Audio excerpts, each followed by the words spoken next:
Social science यानी कि सामाजिक विज्ञान की परीक्षा में अब कुछ ही पल बाकी है। ऐसे में आप सभी के दिल की धड़कनें तेज हो गई है कि सर हम लोगों की लघु और दीर्घ उत्तरीय प्रश्न की तैयारी नहीं हुई है। ऐसे में अब आपको परेशान नहीं होनी है, क्योंकि आज की इस वीडियो में हम लोग ऐसे 100 क्वेश्चन जानेंगे जो आपकी परीक्षा में 100% पूछे जा सकते हैं। तो इसके लिए अभी तक चैनल को सब्सक्राइब नहीं किए हैं तो पहले चैनल को सब्सक्राइब कीजिए, जिससे कि आगे से आने वाली सभी वीडियो आपको मिल सके, और लाइक करके अपने दोस्तों में शेयर जरूर कीजिएगा, उनका भी हेल्प आप कर दीजिए। आइए फटाफट देख लेते हैं कि 100 प्रश्न कौन है, इसको हर हाल में आपको याद कर ही लेना है। तो देखिए सबसे पहला नंबर प्रश्न क्या है कि राष्ट्रवाद क्या है, इसे आपको हर हाल में याद कर ही लेना है। आइए देखते हैं अगला नंबर प्रश्न क्या कह रहा है। तो अगला नंबर हम सभी का प्रश्न है कि अक्टूबर क्रांति पर एक संक्षिप्त नोट लिखिए। पूरे के पूरे आपको 100 प्रश्न बताने वाले हैं जो आपकी परीक्षा में 100% पूछा जा सकता है। आप हमें बताइए कि आपको कितने प्रश्न पहले से पता, और जो प्रश्न नहीं पता है ना उसे आप याद कर लीजिएगा, फटाफट से स्क्रीनशॉट ले लीजिएगा उस प्रश्न का, और कैसे भी करके कहीं से ढूंढ करके आपको आंसर याद कर ही लेना है। अगला प्रश्न है कि रॉलेट एक्ट के बारे में आप क्या जानते हैं, वर्णन कीजिए। जो रॉलेट एक्ट है ना उसके बारे में आपको वर्णन करना है, उसके बारे में आप क्या जानते हैं इसके बारे में आपको याद जरूर कर लेना है। अगला प्रश्न कह रहा है कि 1929 ईस्वी की आर्थिक संकट के कारणों की व्याख्या कीजिए। जो 1929 ईस्वी की आर्थिक कारण थी ना उसकी व्याख्या करना है। इसमें लघु और दीर्घ उत्तरीय दोनों प्रश्न है बाबू, काफी जबरदस्त, और प्रत्येक सब्जेक्ट से आपकी यानी कि हिस्ट्री, ज्योग्राफी जो है ना, आपकी अर्थव्यवस्था, भूगोल, इतिहास, ये सबसे है ना, लोकतांत्रिक वगैरह सबसे क्वेश्चन मिलेगा आपको, पूरे 100 क्वेश्चन, काफी इंपोर्टेंट क्वेश्चन। अगला प्रश्न है कि बिहार एक कृषि प्रधान राज्य है, क्यों? इसके बारे में आपको परीक्षा में पूछा जा सकता है, तो आपको याद कर लेना है। तो काफी इजी है कि बिहार एक कृषि प्रधान राज्य है, क्यों? आप बिहार में रहते हैं तो आपको पता है। चलिए आगे बात करते हैं।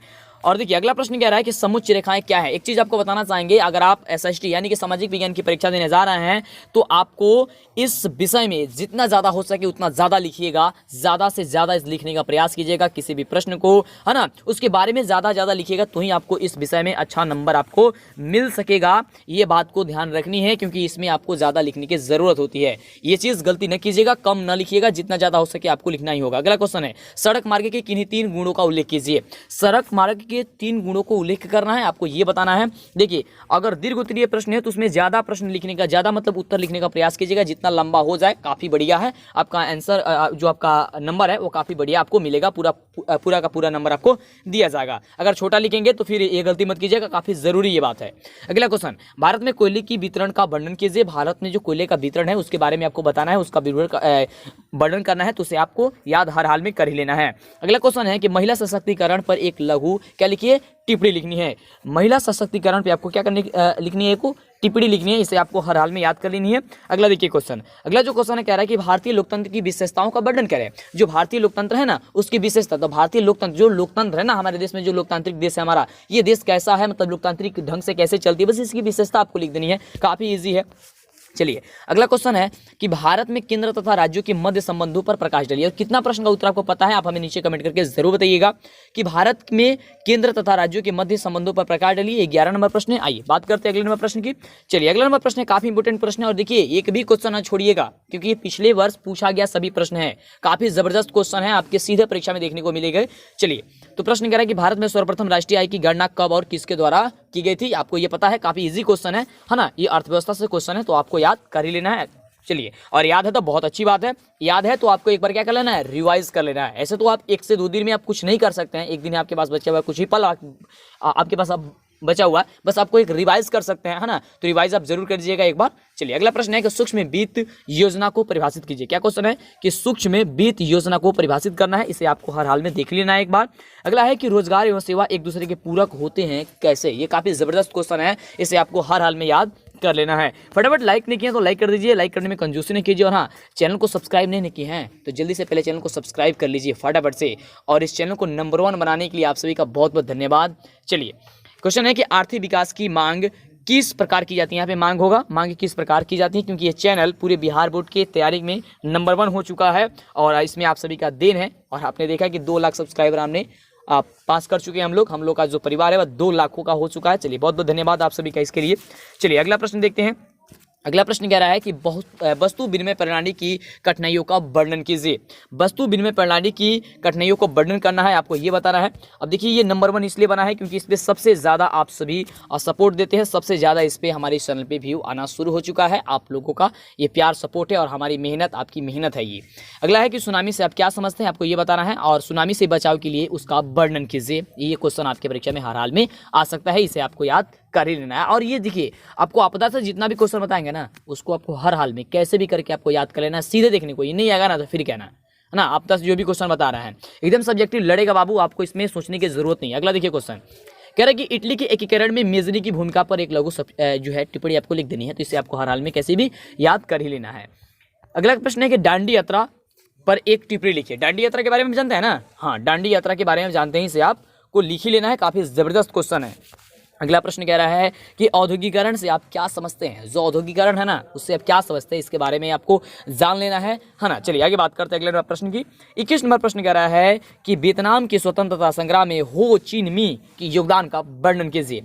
जो वियतनाम के स्वतंत्रता संग्राम हुआ था ना, उसमें हो ची मिन की योगदान जो था उसका वर्णन करना है। ये आपको दीर्घ उत्तरीय प्रश्न में आ सकता है, तो इसे आपको हर हाल में याद कर ही लेना है। चलिए आगे बात करते हैं कि भारतीय राष्ट्रीय आंदोलन में प्रेस की भूमिका एवं प्रभाव पर प्रकाश डालिए। इसको तो हर हाल में आपको याद कर लेना है कि भारतीय राष्ट्रीय जो आंदोलन है उसमें प्रेस की जो भूमिका है एवं उसका प्रभाव जो है वह क्या है, इस पर आपको प्रकाश डालना है। प्रकाश डालने का मतलब हो गया कि उसके बारे में आपको विवरण लिखना है, कुछ आपको जरूर उसमें आपको बताना है।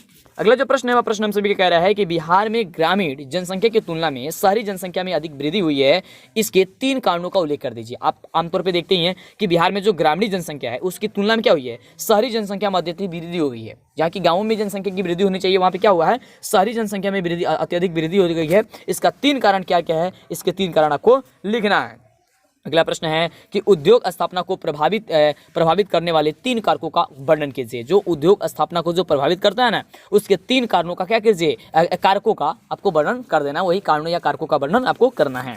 अगला देखिए, अगला प्रश्न काफी जबरदस्त प्रश्न है और कुछ प्रश्न कह रहा है कि समुच्च रेखाएं उच्च आवाज प्रदर्शन करने की सबसे सरल विधि है कैसे। काफी जबरदस्त क्वेश्चन है ना, तो इसे आपको याद कर ही लेना है ना। आइए देखते हैं अब अगला नंबर प्रश्न क्या कह रहा है। तो अगला नंबर जो प्रश्न है वह प्रश्न हम सभी कह रहा है कि बहुउद्देशीय नदी घाटी परियोजनाओं से होने वाले लाभ तथा हानि का वर्णन कीजिए।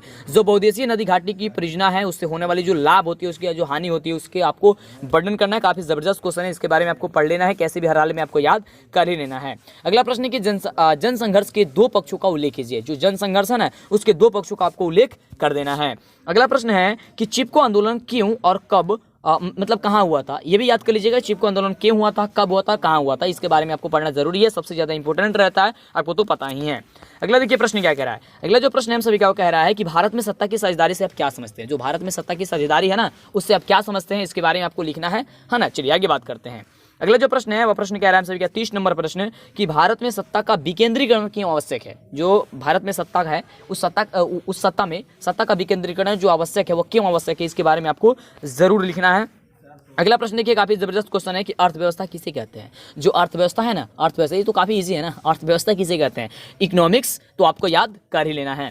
अगला देखिए काफी जबरदस्त क्वेश्चन है और प्रश्न कह रहा है कि आय का गरीबी के साथ क्या संबंध होता है। आय का गरीबी के साथ जो संबंध होता है वह क्या होता है, और कौन से सब्जेक्ट पे आपको ज्यादा पकड़ है। आपको लगभग 4 से 5 सब्जेक्ट हो जाता है एसएसटी यानी कि सामाजिक विज्ञान में, तो आप हमें बताइए। इसमें काफी ज्यादा क्वेश्चन हो सकता है, तो ये देखिए 100 क्वेश्चन बता रहे हैं, ये काफी ज्यादा इंपॉर्टेंट है। हाँ दूसरा भी आ सकता है, लेकिन सबसे ज्यादा चांस इस क्वेश्चन की है ना, तो इसे आपको हर हाल में याद कर लेना है।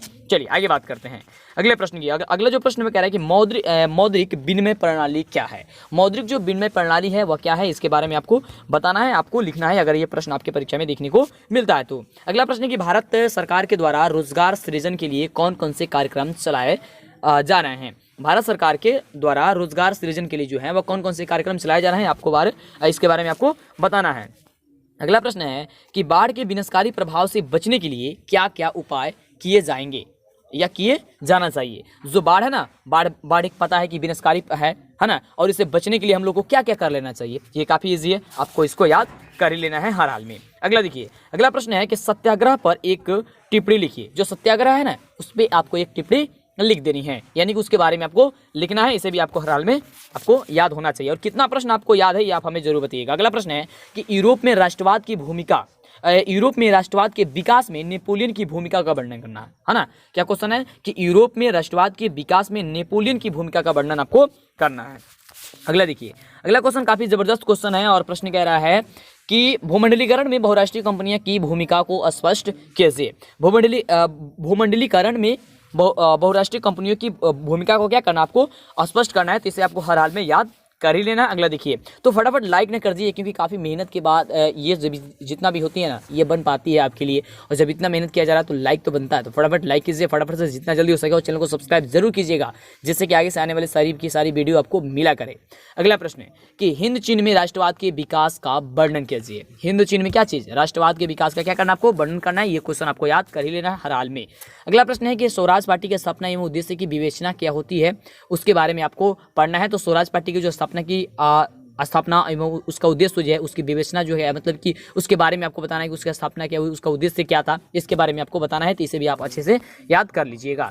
अगला देखिए प्रश्न, अगला जो प्रश्न कह रहा है कि पहाड़ी भागों की अपेक्षा मैदानी भागों में परिवहन साधन का अधिक विस्तार हुआ है, इनके 3 कारण बताते हुए इस कथन की क्या कीजिए, पुष्टि कीजिए, स्पष्ट कीजिए। कह रहा है कि पहाड़ी भागों की अपेक्षा, जो पहाड़ी भाग है उसकी अपेक्षा जो मैदानी जो भाग है वहाँ पे साधन जो है वह अत्यधिक क्या, इसका विकास हो गया है। इसका क्या कारण है, ये तो काफी इजी क्वेश्चन है ना।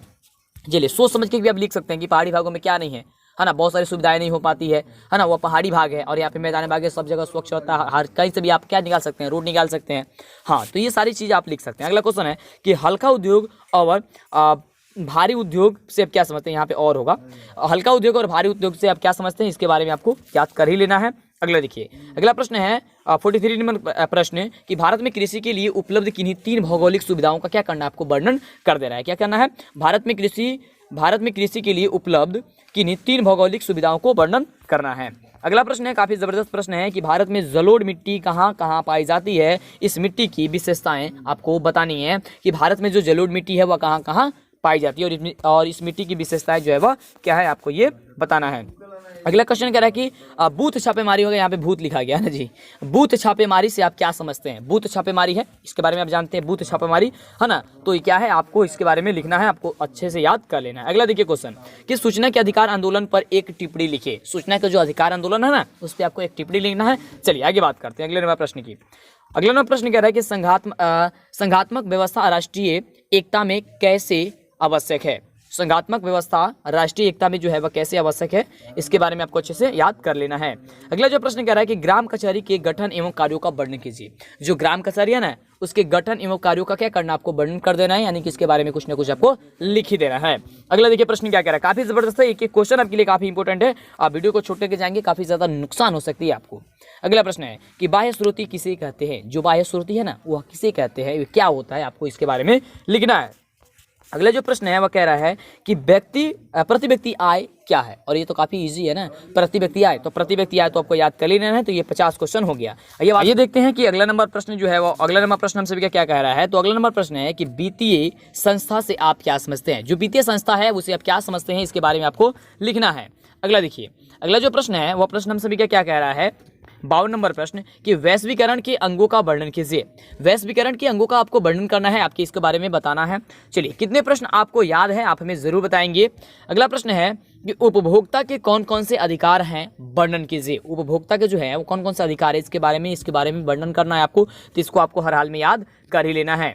अगला प्रश्न है कि सुखाड़ से बचाव के तरीकों का उल्लेख कीजिए। सुखाड़ से बचाव के जो तरीका है ना, इसके बारे में आपको बताना है। तो ये काफी इजी क्वेश्चन है, आपको इसे याद कर ही लेना है। अगला जो प्रश्न है 55 नंबर का प्रश्न कह रहा है कि 1848 ईस्वी के फ्रांसीसी क्रांति के क्या कारण थे, इसके बारे में आपको इसका कारण आपको लिखना है। आपके पास काफी कम समय बचा हुआ है, कुछ ही पल बाकी हुआ है, इतने जितने भी क्वेश्चन आपको बता रहा है ना, एक बार इसके बारे में जरूर पढ़ लीजिएगा। चलिए अगला प्रश्न है कि असहयोग आंदोलन प्रथम जन आंदोलन था कैसे। असहयोग आंदोलन जो था वो प्रथम जन आंदोलन था कैसे, इसके बारे में आपको लिखना है। अगला प्रश्न है कि औद्योगिकरण ने मजदूरों की आजीविका को किस तरह से प्रभावित कर दिया। जो औद्योगिकरण है वो मजदूरों की आजीविका को किस तरह से प्रभावित कर दिया, इसके बारे में आपको लिखना है। अगला जो प्रश्न कह रहा है कि माइली गांव की घटना क्या थी, इसका क्या प्रभाव पड़ा। जो माइली गांव की घटना थी या क्या थी, इसके बारे में क्या प्रभाव पड़ा, इसको आपको अच्छे से ढंग से पढ़ लेनी है और ज़्यादा से ज़्यादा इस प्रश्न में आपको लिखने की कोशिश करनी है। अगला देखिए, अगला जो प्रश्न कह रहा है कि बारदोली सत्याग्रह का क्या कारण था, क्या यह सत्याग्रह सफल रहा या नहीं सफल रहा, क्या हुआ, इसके बारे में आपको लिखना होता है। अगला जो प्रश्न वह कह रहा है कि बिहार के तापीय विद्युत केंद्रों का उल्लेख कीजिए। क्या कह रहा है क्वेश्चन कि बिहार के तापीय विद्युत केंद्रों का जो है आपको क्या करना है, उल्लेख कर देना है। अगला प्रश्न हम सभी का कह रहा है, काफी जबरदस्त प्रश्न है कि गैर परंपरागत ऊर्जा स्रोत का उल्लेख कीजिए। गैर परंपरागत जो है ऊर्जा स्रोत का क्या करना, आपको उल्लेख करना है। तो इसे आपको अच्छे ढंग से क्या कर लेना है, इसे याद कर ही लेना है। अगला देखिए, सबसे जबरदस्त क्वेश्चन है कि हरित क्रांति से आप क्या समझते हैं, और हरित क्रांति क्या होता है इसके बारे में तो आपको पता ही है ना। बहुत बढ़िया, एक बार इसे जरूर एक बार और पढ़ लीजिएगा। चलिए, अच्छी बात है। अगला क्वेश्चन है, अगर आपको याद है तो अगला क्वेश्चन है कि भारत में पाइपलाइन परिवहन का वर्णन कीजिए। फटाफट लाइक कीजिए ना, लाइक अभी तक नहीं किए हैं तो चैनल को सब्सक्राइब नहीं किए ना, जल्दी से पहले चैनल को सब्सक्राइब कर लीजिए, जिससे कि आगे से आने वाली सभी वीडियो आपको मिला करे। भारत में पाइपलाइन परिवहन का वर्णन करना है आपको, तो ये क्वेश्चन आएगा तो फटाफट से आप उसे बना दीजिएगा। अगला देखिए, अगले जो प्रश्न है वह कह रहा है कि सत्ता के विकेंद्रीकरण से आप जो है वह क्या समझते हैं। सत्ता के विकेंद्रीकरण से आप क्या समझते हैं, इसके बारे में आपको बताना है। अगला जो प्रश्न है वह प्रश्न हम सभी के कह रहा है 65 नंबर प्रश्न है कि गठबंधन की राजनीति कैसे लोकतंत्र को प्रभावित करती है। इसके बारे में आपको याद जरूर होनी चाहिए कि गठबंधन की सरकार जो गठबंधन की राजनीति जो होती है वह कैसे लोकतंत्र को क्या कर देती है, प्रभावित कर देती है। अगला क्वेश्चन, अगला जो प्रश्न कह रहा है कि संघात्मक शासन व्यवस्था में लिखित संविधान क्यों आवश्यक होता है। संघात्मक शासन व्यवस्था में जो होती है उसमें लिखित संविधान जो है वह क्यों आवश्यक है, इसके बारे में आपको पूरी की पूरी याद होना ही चाहिए। अगला जो प्रश्न हम सभी का कह रहा है कि भारतीय संविधान की मुख्य विशेषताओं का वर्णन करें। जो भारतीय संविधान की मुख्य विशेषता है ना, उसको आपको क्या करना है, वर्णन करना है। अगले जो प्रश्न है, सबसे जबरदस्त प्रश्न है, कह रहा है कि भाषा के आधार पर भारत विश्व का सर्वाधिक विविधता वाला देश है, कैसे। काफी बढ़िया प्रश्न है कि भाषा के आधार पर भारत के विश्व का सर्वाधिक विविधता वाला देश जो है वह कैसे है, इसके बारे में आपको पूरी की पूरी अच्छे ढंग से आपको क्या कर लेना है, याद कर ही लेना है। अगला प्रश्न है कि समावेशी विकास क्या होता है। समावेशी विकास, आपको समावेशी विकास बताना है, और ये काफी बढ़िया प्रश्न है, काफी आसान क्वेश्चन है, इसके बारे में आपको जरूर एक बार पढ़ ही लेना है। अगला देखिए, अगले जो प्रश्न है 70 नंबर प्रश्न पे पहुंच चुके हैं हम लोग, और प्रश्न कह रहा है कि किसानों को साख अथवा ऋण की आवश्यकता क्यों होती है। जो किसान होते हैं ना, उसको साख अथवा ऋण की आवश्यकता जो होती है वो क्यों होती है, इसके बारे में आपको बताना है हर हाल में। अगले जो प्रश्न है वह कह रहा है कि भारत में राष्ट्रीय आय की गणना किस संस्था के द्वारा होती है। भारत में जो राष्ट्रीय आय की गणना होती है ना, वो किस संस्था के द्वारा होती है, उस संस्था के बारे में आपको बतानी है यहाँ पे। चलिए, अगला प्रश्न कह रहा है कि बिहार की आर्थिक व्यवस्था पर वैश्वीकरण का सकारात्मक प्रभाव का वर्णन कीजिए। बिहार में जो आर्थिक व्यवस्था पर वैश्वीकरण का जो सकारात्मक प्रभाव पड़ा, उस सकारात्मक प्रभाव को क्या करना है, आपको वर्णन करना है। अगला जो प्रश्न है वह प्रश्न हम सभी क्या कह रहा है कि अर्थव्यवस्था की संरचना से आप क्या समझते हैं, इन्हें कितने भागों में बांटा गया है। अर्थव्यवस्था की जो संरचना है ना, काफी बढ़िया प्रश्न है, और इसमें भी आपको अच्छे ढंग से लिखने की जरूरत है। काफी जबरदस्त क्वेश्चन है कि अर्थव्यवस्था की संरचना में से आप क्या समझते हैं, इन्हें जो है कितने भागों में बांटा गया है। अगला जो प्रश्न कह रहा है कि हैम रेडियो के उपयोगों पर प्रकाश डालिए। जो हैम रेडियो है ना, वो हैम रेडियो के उपयोगों क्या करना है, आपको प्रकाश डालना है। काफी जबरदस्त और काफी शानदार प्रश्न है। अगला प्रश्न हम सभी का कि इटली और जर्मनी के एकीकरण में ऑस्ट्रिया की भूमिका क्या थी। बहुत ही बढ़िया प्रश्न है कि इटली और जर्मनी के एकीकरण में जो थी वो ऑस्ट्रिया की भूमिका क्या थी। ऑस्ट्रिया की भूमिका के बारे में आपको बताना है। अगला जो प्रश्न कह रहा है कि खूनी रविवार क्या होता है। खूनी रविवार के बारे में आपको जानना काफी जरूरी है। अगला देखिए, अगला जो प्रश्न कह रहा है कि घरेलू और कुटीर उद्योगों को परिभाषित करना है आपको। जो घरेलू उद्योग है और कुटीर उद्योग है, इसके बारे में आपको काफ़ी ज़्यादा आपको मतलब कि ये क्वेश्चन काफ़ी ज़्यादा इंपॉर्टेंट है, इसके बारे में आपको पढ़ ही लेना है।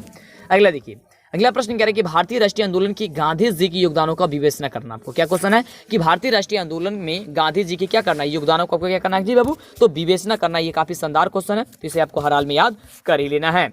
अगला देखिए, अगला जो प्रश्न कह रहा है कि भारत में पहला इस्पात कारखाना जमशेदपुर में क्यों लगाया गया था। काफी जबरदस्त क्वेश्चन है कि भारत में पहला इस्पात कारखाना जो है वह जमशेदपुर में क्यों लगाया गया था। ये काफी बढ़िया प्रश्न है। अगला देखिए, प्रश्न क्या कह रहा है।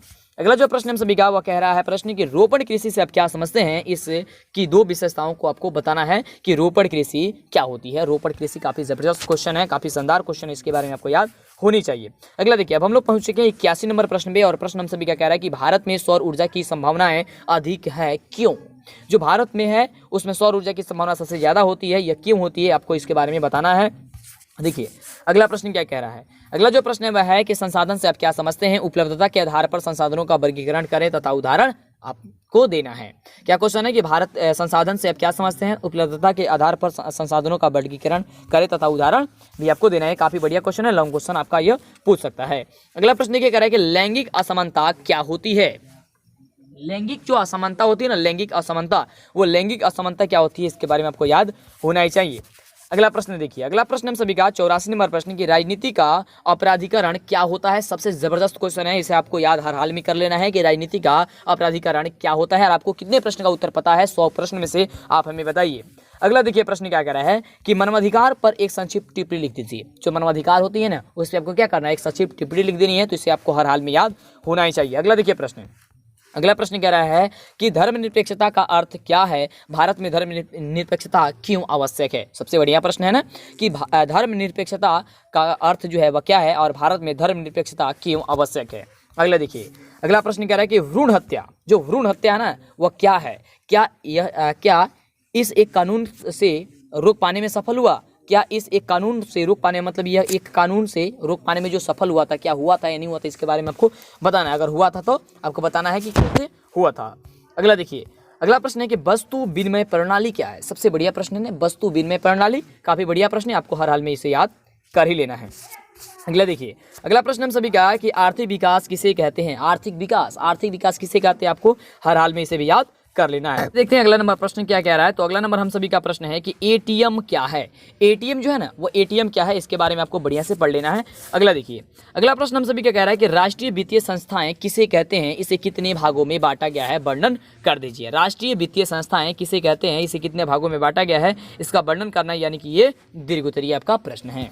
अगला देखिए, 92 नंबर प्रश्न में हम लोग पहुंच चुके हैं। काफी अब कम प्रश्न है। कह रहा है प्रश्न कि बहुराष्ट्रीय कंपनियां किस प्रकार विश्व भर में उत्पादन को एक दूसरे से जोड़ती है। इसे आपको अच्छे ढंग से पढ़ लेनी है कि बहुराष्ट्रीय कंपनियां किस प्रकार से विश्व भर में क्या करती है, उत्पादन को एक दूसरे से जोड़ती है। अगला प्रश्न 93 नंबर प्रश्न कह रहा है कि सुखाड़ के नियंत्रण के लिए क्या क्या उपाय किए जाना चाहिए। जो सुखाड़ है ना, सुखाड़ के नियंत्रण के लिए क्या क्या उपाय किए जाना चाहिए, इसके बारे में आपको अच्छे से पढ़ लेना है।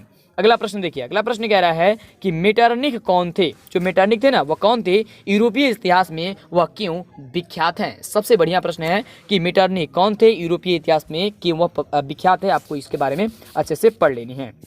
अगला देखिए, अगला प्रश्न है हम सभी का 95 नंबर प्रश्न की रासायनिक हथियारों नापा एवं एजेंट ऑरेंज का वर्णन आपको करना है। काफी बढ़िया प्रश्न है, इसे भी आपको अच्छे ढंग से याद कर लेना है। 95 नंबर प्रश्न। अगला प्रश्न है काफी जबरदस्त प्रश्न कि चंपारण सत्याग्रह पर एक टिप्पणी लिख दीजिए। जो चंपारण सत्याग्रह है उस पर आपको टिप्पणी लिखना है। अगला देखिए, अगला प्रश्न हम सभी का 97 नंबर प्रश्न है कि यूनानी स्वतंत्रता आंदोलन का वर्णन करें। यूनानी स्वतंत्रता आंदोलन का क्या करना है, यूनानी स्वतंत्रता आंदोलन का आपको क्या करना है, वर्णन कर देना है। तो इसे आपको अच्छे ढंग से याद कर लेनी है। अगला देखिए, अगला जो प्रश्न है वह कह रहा है कि शहरीकरण की प्रक्रिया में व्यावसायिक वर्ग, मध्य वर्ग एवं मजदूर वर्ग की भूमिका की व्याख्या आपको करनी है। इसे आपको फटाफट से बतानी है कि शहरीकरण की प्रक्रिया में जो व्यावसायिक वर्ग हैं, मध्य वर्ग है और मजदूर वर्ग है, उसकी भूमिका क्या है, इसके बारे में आपको बताना है। अगला second last question 99 number question की भूमंडलीकरण का भारतीय कृषि पर क्या प्रभाव पड़ा था। आपको ये बताना है कि भूमंडलीकरण का भारतीय कृषि पर क्या प्रभाव पड़ा।